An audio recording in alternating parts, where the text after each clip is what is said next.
This channel does not promote any violent, harmful, or illegal activities. All content provided by this channel is meant for an educational purpose only. এবার আপনাদের bridge ভেঙে পড়ার ছবি আর খবর দেব। কোচবিহারের শীতলকুচিতে bridge ভেঙে পড়েছে, সেই ছবি আপনাদের দেখাচ্ছি। একটা ব্রিজ শীতলকুচিতে সেটা ভেঙে পড়লো, ডাম্পার সহ ভেঙে পড়লো গিরিধারী সেতু। কোচবিহারের শীতলকুচিতে এই ব্রিজ ভেঙে পড়েছে। কোচবিহারের শীতলকুচিতে ডাম্পার ছিল ব্রিজের উপরে, সেই ডাম্পার সহই ভেঙে পড়লো গিরিধারী সেতু। এই ব্রিজটি ভেঙে পড়েছে, যেটি কোচবিহারের শীতলকুচিতে এই ব্রিজ ভেঙে পড়লো গিরিধারী সেতু বলে যে ব্রিজটি পরিচিত। ডাম্পার সহ ভেঙে পড়লো গিরিধারী সেতু। কোচবিহারের শীতলকুচিতে এই ব্রিজটি ভেঙে পড়ে। কোচবিহারের শীতলকুচি এলাকায় গিরিধারী সেতু বলে এটা পরিচিত। ডাম্পার ছিল, আর সেই ডাম্পার সহই ভেঙে পড়লো গিরিধারী সেতু।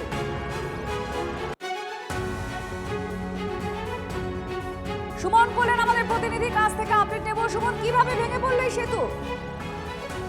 দেখো, গ্রামীণ সেতু দীর্ঘদিনের পুরনো।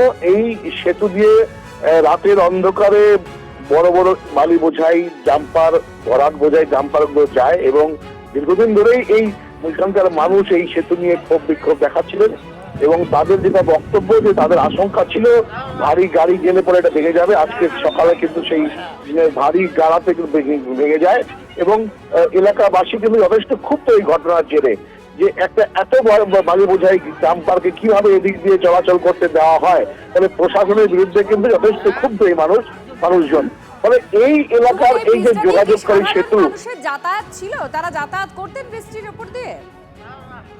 একেবারে এরা সাধারণ মানুষের যাতায়াতের দুটো এলাকার মধ্যে যোগাযোগের একটা সেতু ছিল, সেই দিক দিয়েই এই ভারী ডাম্পার গুলো চলাচল করে, যে কারণেই কিন্তু এই ঘটনা ঘটেছে, এমনটাই কিন্তু অভিযোগ করছেন স্থানীয় মানুষরা। ফলে এলাকায় একটা ক্ষোভের সৃষ্টি হয়েছে এবং প্রশাসনের বিরুদ্ধে কিন্তু ব্রিজটা ভেঙে পড়ার দরুন কারণ কেউ জখম হয়েছেন, ডাম্পারের যিনি চালক ছিলেন বা আর কেউ কিছু জানা যাচ্ছে? কোনো পথচারী ব্রিজে ছিলেন না, এখনো পর্যন্ত এইরকম কোনো খবর নেই। তবে গোটা এলাকা কিন্তু এই ঘটনার জন্য যথেষ্ট ক্ষুব্ধ। প্রত্যেকেরই বক্তব্য যে প্রশাসন সঠিক সময়ে ব্যবস্থা নিলে এই ঘটনা ঘটতো না, কারণ এই ব্রিজটি যথেষ্টই বড়। দুটো এলাকার মধ্যে কিন্তু এই ব্রিজের যোগাযোগ সাধন করে আসছে দীর্ঘদিন ধরে। ফলে এই ব্রিজটি না থাকলে কিন্তু এলাকাবাসীরা যথেষ্ট বিড়ম্বনার মধ্যে পড়বেন, এমনটাই কিন্তু জানা যাচ্ছে। সুমন, মূল অভিযোগটা কি রয়েছে? যে এই ব্রিজটার রক্ষণাবেক্ষণ হতো না, নাকি এই ব্রিজের ওপর দিয়ে এই বালি বোঝায় গাড়িগুলো ক্রমাগত যেতে যেতে এটা দুর্বল হয়ে পড়েছিল, প্রশাসনের গাফিলতি সেখানে আছে, এইটা কি অভিযোগ? ব্রিজের মধ্যে মরিচা ধরে গেছে দীর্ঘদিন ধরে, রক্ষণাবেক্ষণ তো ছিলই না, এটা আশঙ্কা করছিলেন স্থানীয় মানুষরা এবং তারা বারবারই কিন্তু এই অভিযোগটা করেছেন যে এই ব্রিজটাকে সংরক্ষণ করা, ঠিকমতো রক্ষণাবেক্ষণ করা হোক, ঠিকমতো দেখা হোক, কিন্তু সেটা হয়নি, এমনটা তাদের বক্তব্য। এবং যার জেরে আজকে এই ভারী ডাম্পার গুলো চলাচলের কারণেই কিন্তু এই ব্রিজটি মাঝখান থেকে ভেঙে যায়। ফলে একটা উত্তেজনা তৈরি হয়েছে। যেমন পাশাপাশি এলাকাবাসীরা বলছেন যে এই ব্রিজ যদি এখন সংস্কার ঠিক দ্রুত করা না হয় বা বিকল্প কোনো পথ ব্যবস্থা করা না হয়, তাহলে এই দুই এলাকার মানুষের যাতায়াতে কিন্তু যথেষ্ট বিড়ম্বনা তৈরি হবে।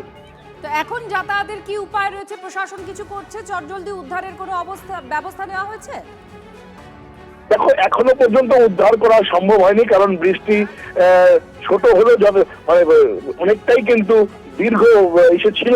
কিন্তু এই যে ঘটনাটা ঘটলো, এর জেরে কিন্তু একটা বড় অংশের মানুষের ক্ষোভ তৈরি হয়েছে। এটা যেমন ঠিক, পাশাপাশি এর বিকল্প পথ কি আছে সেই দিকে কিন্তু এখন নজর দিয়ে এটাকে যদি ঘুরিয়ে দেওয়া না হয় বা দ্রুত সংস্কার করা না হয়, তাহলে কিন্তু এই দুই এলাকার সঙ্গে থাকো আমাদের। আপনারা দেখতে পাচ্ছেন কোচবিহারের শীতলকুচি এলাকা, যেখানে এই ব্রিজটি ভেঙে পড়েছে।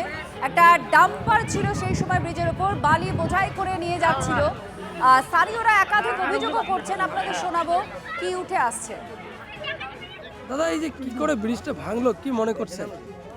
ব্রিজটা তো একটু আগের থেকে নর্মাল বামপন পিরিয়ডে কাজ হয়ে গেছে, কাজটা শক্ত সমানভাবে হয় নাই, এটা তো দুর্বল কাজ হচ্ছে। আটার শাড়ি রড দিয়ে ঢালাই করছে, এটা বাজারের দোকানের কাজ হলেও এরকম কেউ করে না। সেটা আটার শাড়ি দেখলাম, যেটা আটার রড দিয়ে দেখা যাচ্ছে।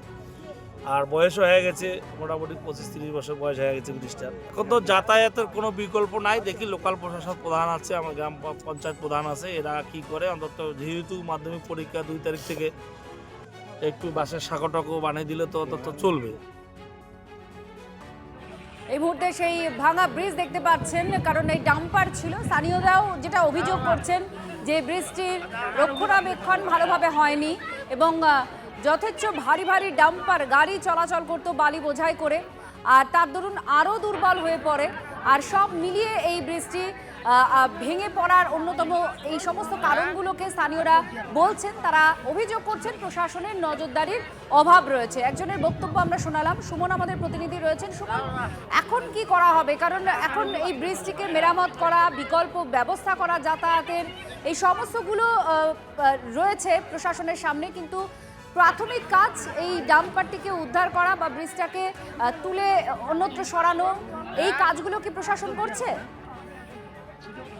সকালের ঘটনা এখনো পর্যন্ত তেমন ভাবে কোনো কিছুই করা হয়নি। স্থানীয় পঞ্চায়েতের প্রতিনিধিরা সেখানে এসছেন, প্রধানের কাছে খবর গেছে, প্রধান এখানে এসছেন, কিন্তু যে বৃষ্টির এই ঘটনা ঘটেছে তাতে কিন্তু প্রধান পঞ্চায়েত বা এই স্থানীয় স্তরের প্রশাসনের আধিকারিককে দিয়ে কিন্তু এটা মেরামত করাও সম্ভব নয় এবং এটা ব্লক ধন্যবাদ।